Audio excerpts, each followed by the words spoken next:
back to affirmations. I'm hoping everyone is doing well today. Wishing everyone mental, emotional, spiritual, and physical health.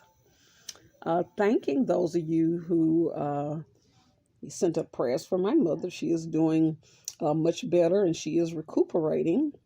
So I'd like to thank you all for that, but wishing her continued health. How was you all's week? I'm hoping everything was going well. And again, our statement is if the week did not go well, what is one thing that you can do differently in order to help things go smoother? Okay. Also, thank you so much for those of you who are returning. Thank you for those who are new, and asking that you please like, share, and subscribe and hit the notification bell in order to get notifications whenever I do post. And let's see, normally for those of you who are new, each week, normally we will pull from the self-therapy card decks. I normally use these with clients that have reached their therapy goals, but they want to continue to make progress. It's something to consider. You can get these on Amazon. Eventually, they will be in my store, so it's something to consider, and we will be speaking from these today, okay? Also encouraging those of us who are the descendants of slaves to do get the book called Post-Traumatic Slave Syndrome, America's Legacy of Enduring Injury and Healing by Dr. Joy DeGury.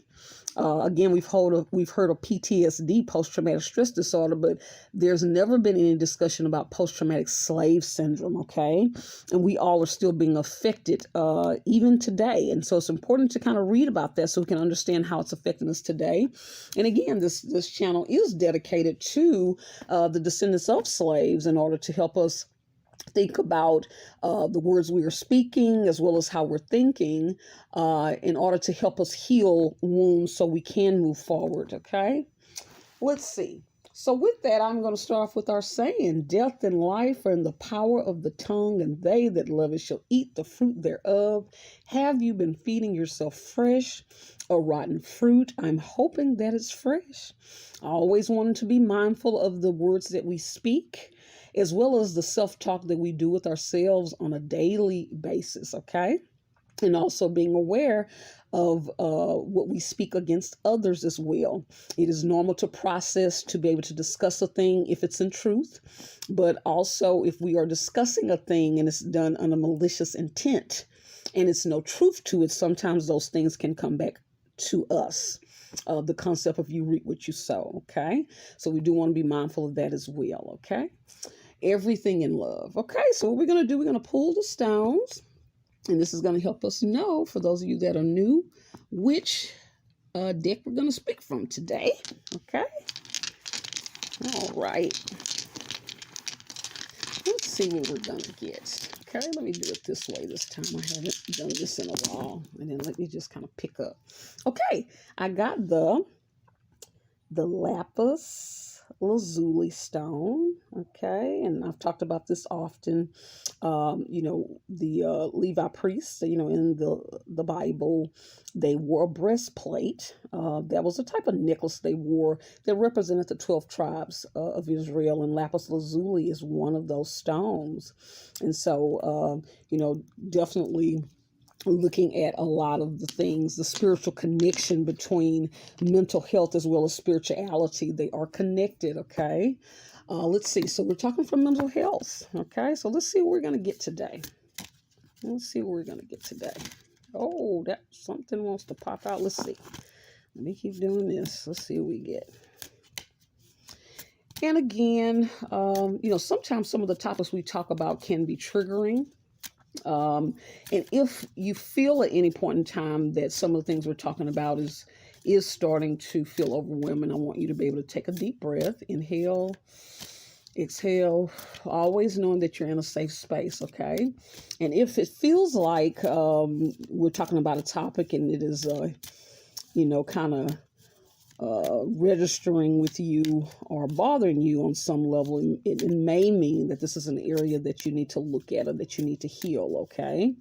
Also, too, in the description, there is information about if you should need a counselor, how to find a counselor, if you have insurance, as well as if you don't, as well as information about what you can do is if you're having feelings of self-harm, and we'll be talking about that more today. And I may talk about that once we pull the card for this in the mental health card deck, because that's an important topic to look at, okay? All right, so let's see. So what I'm going to do is split down the middle and pick the one to the left. Okay, let's see what we got. All right, it says, let's see if I can get it to focus. What do I do to support my emotional well-being? How do I take care of myself? And what are some rituals that I do that nurture me and make me feel peaceful, calm, and relaxed? This is a very important question. We do need to ask ourselves, what do we do? The focus does not want to happen today. What do we do to support our emotional needs and our well-being, okay? Are you doing things to escape, and that in the end it actually is a harm to you mentally, emotionally, spiritually, and physically? And so we want to, and if we don't have certain rituals that we do that help us to take care of our emotional well-being and nurture ourselves and be able to reach a state of peacefulness and calmness, we need to create that. And we've talked a lot about codependency, okay? A lot of times in relationships, or even with, family members, sometimes we can lean too much on other people to help us feel peaceful, calm, and relaxed. It's important for us to learn ourselves, and it requires alone time to figure out what is it that we need that helps us feel peaceful on our own, okay? That is a spiritual level that we all need to be aspiring to, okay? Of course, there is power in groups, and we do need that as well, but it's also important to be able to have alone time to figure out what is it that you can do to self-soothe that's not destructive, and where you know that if it's something positive, is if the end results after you're calming yourself, are you feeling guilty? Is it making you feel stressed? Again, this act should make you feel peaceful, calm, and relaxed in the end, okay? So we want to think about that. Also, something else I want to talk about this. We talk about self-care. We've talked about this before. Oh, it's all the rage, self-care. But nobody talks about the other side of that. One of the things that we do talk about on this YouTube channel is, let's say, for example, for every positive, let's say that's self-care, sometimes there's a hidden negative that we're not aware of. And what it is, self-care is going to require you to prioritize yourself, okay? Everyone seems to love that. Oh, I'm so proud of you for taking care of yourself. But guess what? The hidden thing is that we don't see that comes with that. A lot of times the same people that are excited that you're doing self-care, they also sometimes can become jealous of your self-care, will sabotage your self-care, because what they're requiring is they will test you. Do you love me more than you taking this break and taking care of yourself? They will try to make you choose. Know that that's toxic. Know that that's unhealthy. We almost have balance. And so it's very important when you're engaging in your self-care, you have to create boundaries and also be on the lookout and understanding that it is quite normal for people to sometimes get a little jealous of the fact that you're taking care of yourself, because people want to be able to have 24-hour access to you. And that is not fair, and that is not realistic. And those of you that allow that, ask yourself, what does that feel like? Okay? So, and again, we're always going to connect it back to slavery. What happened in slavery? We were required to be available to our masters 24 hours a day, no matter how tired we were or exhausted. And what we want to do is we want to make sure as a people, To heal, we want to make sure that we are not taking on master's behavior where we are seeing people that are needing to take care of themselves, becoming jealous and sabotaging and requiring to be able to have access to someone 24 hours a day. Okay, so that's something we want to think about. Okay, very good. Also, too, I think this is a good spot to talk a little bit about the self-harm, okay? So in the description box, there is a phone number to call if anyone is ever having feelings or thoughts of not wanting to live. Sometimes with depression, here's the question of the day, guys, and we want you to journal, get your journals out, put it on pause if you need to. Out of 7 days out of the week, how many days out of the week are you feeling sad? Okay, that's the first question. So you need to write that number down. The second question is, when you are, how many things are you sad about? A lot of times we know exactly what we're sad about. Write that number down. And does the sadness get to the point, because again, sadness is normal. Again, our feelings are little signals to let us know that we need to address something. But does it get to the point to where sometimes you feel so overwhelmed that you're like, I wish I wasn't here? Okay. And so that actually can be a type of normal feeling that people have. Okay. But if you find yourself kind of struggling with that, you do want to consider talking to a therapist, okay? But also, too, the number 988, which is the Suicide Hotline, is an excellent resource, okay? A lot of times when you call, they'll ask you, are you having thoughts of wanting to hurt yourself or anybody else? And you just simply answer the question appropriately. But let's just say, no, I'm not having those kind of feelings. A lot of times I'll tell people, just tell them I just want to vent. And they are there for that as well. And so I've heard really great reviews on people utilizing that. Just sometimes feeling overwhelmed and someone needing just to talk, they call that number just to vent. So do know that that resource is there, okay? But being aware that if we don't take care of ourselves and we neglect ourselves, we could start feeling overwhelming to where we want to check out. And again, that's the importance of self-care. We have to set boundaries with people. We have to take better care of ourselves, and we have to make sure that we are not also a person that is requiring that of someone else, that's wearing them out to the point where they're having feelings of not wanting to live, okay? So be aware of that, okay? Let's see. All right, that was excellent. I'll put that to the side. Let's see, what's another one we're going to get today? Okay, I didn't get that stone, okay. And let me take that out. Okay, so here we go. Let's see what we got. Let's shake it up a bit. And let me just see. Okay. You know I had to get the sunstone, right? For those of you who are new, we always laugh. Oh, there go the sunstone. And what is that talking about? Our love life, which again was deeply affected in slavery. Okay.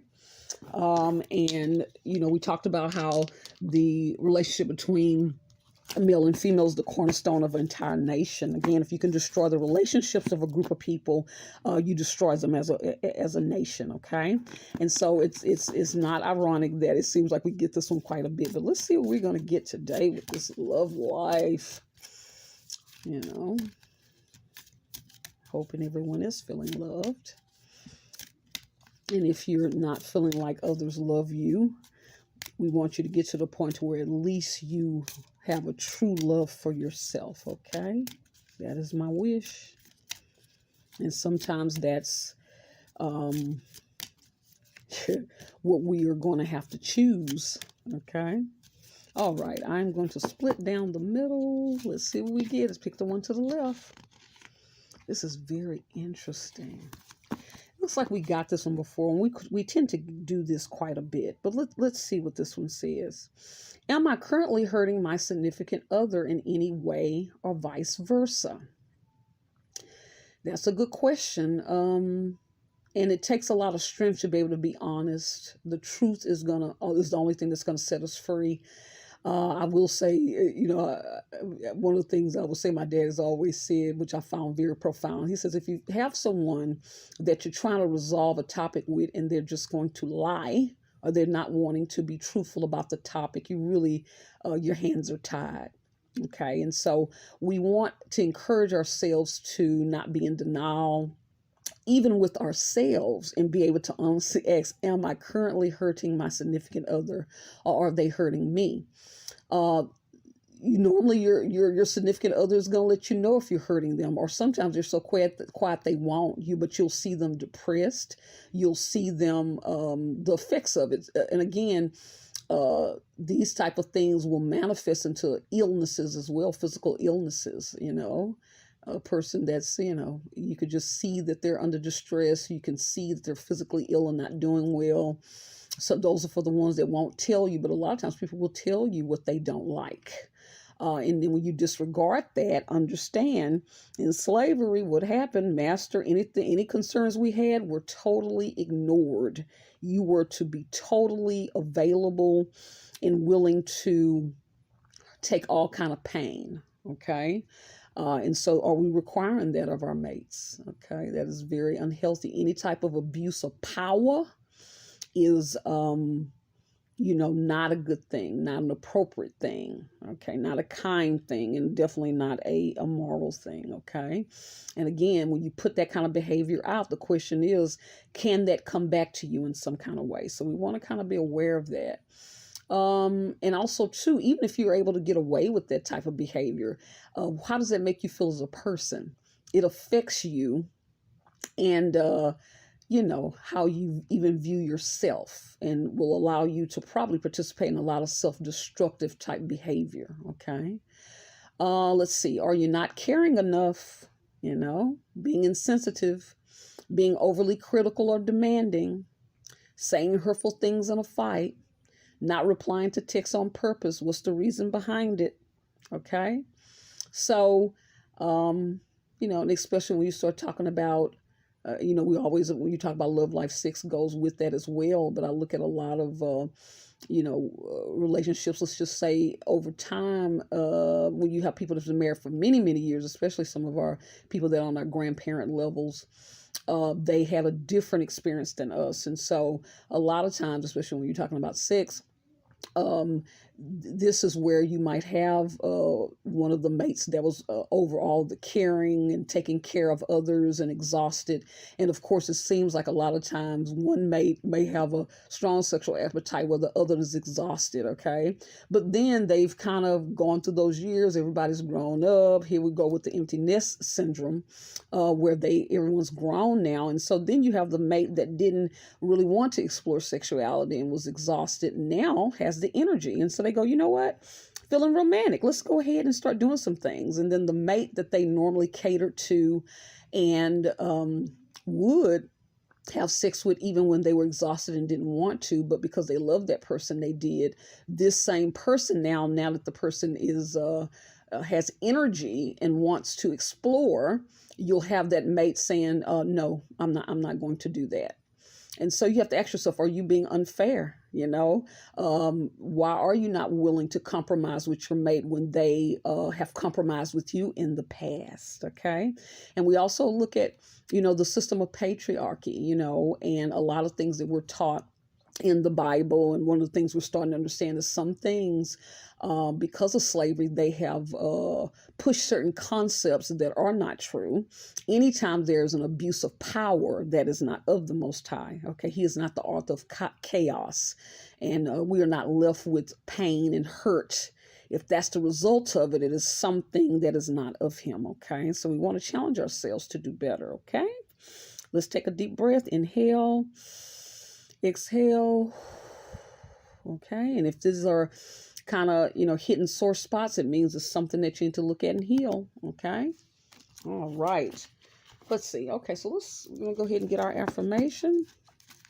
Okay. Let's see what we're going to get today.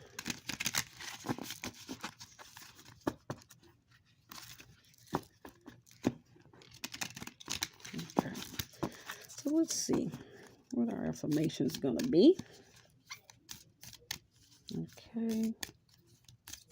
Oh, there we go. Okay, so let's see what we got.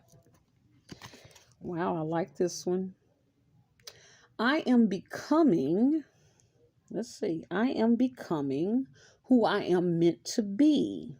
Let's see if we can get that in focus.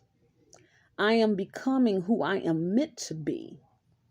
What that suggests is that we are constantly evolving, hopefully constantly growing, and constantly, hopefully trying to do better.